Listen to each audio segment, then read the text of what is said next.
What's up everyone? Welcome back to Mixietronics. I'm Mixie and today I'm going to show you how to quickly charge your glow in the dark Funko Pops.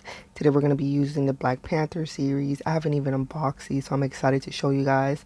So let's go ahead and get started. And now that I shut off the lights, you guys can see that even before I unbox them, they're not charged. They don't have any type of glow at all. They're just completely dark. So at this point you might think, oh no, something's wrong with the paint, but I'm going to show you guys how to charge it so that they actually glow. And let me show you how to do that.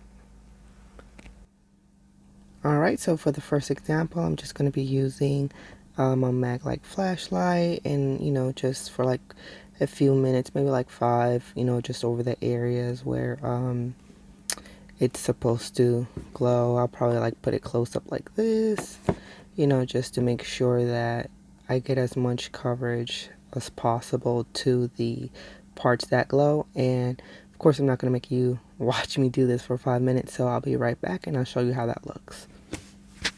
And our second setup is going to be the UV light, and this is actually just like for nails. But like I said, you can just get a UV torch. It looks just like a little flashlight, and I'll link to one in the description so you guys can check that out. But yeah, let's go ahead and turn it on. And I'm just going to go ahead and charge them for the same amount of time, and I'll show you guys the comparison between the two. And here is a close-up of the Black Panther that was put in the UV light. As you can see, even the back got charged. So yeah, you definitely need a UV torch or light box or something to really make your pops glow. And with the Killmonger pop with the flashlight, and by the way, I did switch to a stronger flashlight. I used my mag light, which is a lot stronger.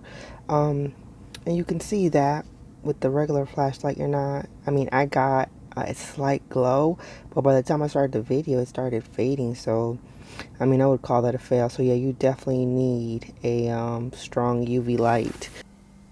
Alright guys, well I hope you enjoyed the video, and let me know in the comments if the technique worked for you. And make sure to subscribe and like the video so you don't miss any of my content. And I hope you guys have a great day. Bye bye.